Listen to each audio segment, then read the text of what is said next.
Back to New York City, gearing up for Sunday's big Pride March. The theme this year, Rise Up Pride in Protest, an effort to reclaim the spirit of protest that launched the movement 55 years ago. The New York Amsterdam News is highlighting one person who embodies that spirit. Bishop Joseph Tolton is on the cover of this week's Pride edition of the New York Amsterdam News, and Pix 11 has partnered up with the publication for a monthly series. And this morning, we're joined by the executive editor, Damaso Reyes, and Bishop Tolton. So good morning to both of you. Thank you so much for being here this morning. So Damaso, I want to ask you, that is a very powerful title, Gay by the Grace of God. Tell me how this story came about. Again, thank you for having us. So we met Bishop Tolton nearly 20 years ago when he was first starting his ministry. The author, Jimmy Briggs, and I wrote a profile, but we couldn't get it placed anywhere.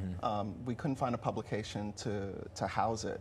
But we stayed in touch with the bishop. And during that time when we interviewed him for the first time, he used this phrase, gay by the grace of God. And for us, it sort of signified this idea that God doesn't make mistakes, that everyone is part of God's plan, and that LGBTQ plus folks have a place in the church, and especially in the Black church. Yeah, I mean, why couldn't you find a place for it?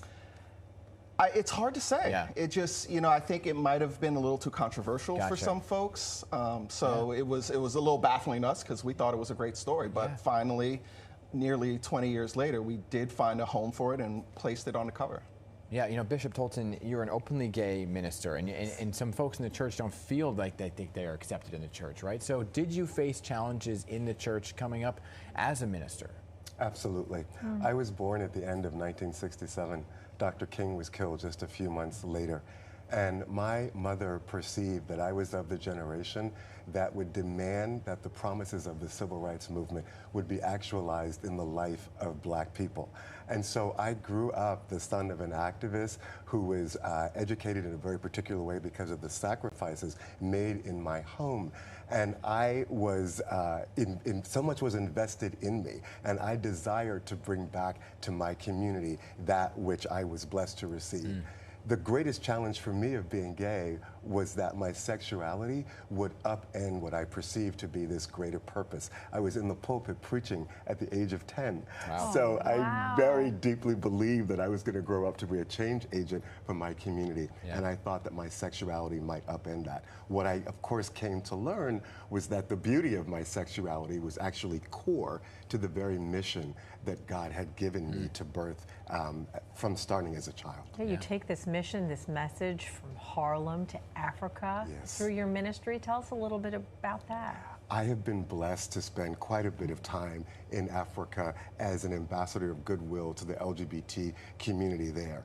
And in part, my incentive for going is that the issues that LGBTQI people have in Africa are often, in fact, promoted right here in the United States by the conservative Christian right, which has a global political and economic agenda. And they use the LGBTQ issue to kind of destabilize democracies in Africa, because if you can undermine democracy, it makes Africa's resources pliable. And so given this kind of economic interest that conservative Americans have and how they use and distort religion to promote an economic end, I felt as an African American that I had a duty and a responsibility to partner with my brothers and sisters on the continent to stand up and speak out against these issues. Well said. And I want to talk about, Damaso, that first article was when? This was about 18 years ago. 18 years ago. So talk about the moment from then to now. You have the cover, okay, and another article here all these years later. What do you want readers to take away? I think we want them to understand that these issues and these people are connected, that we, as part of the Black American community, are connected to the Black African community and the Black African experience, that the challenges that LGBT folks face in Africa are similar and aligned and connected to the challenges we face here, and that we all have a place, we all belong to this community, and we all need to begin to accept one another and work together to face the challenges that our community jointly has. Yeah, it's a very important message of acceptance. We're so glad that you're sharing it with us here today. Appreciate you guys coming in. Thank you so much. Thank you both. Thank you. And be sure to check out this week's Amsterdam News Pride Edition, which is available right now.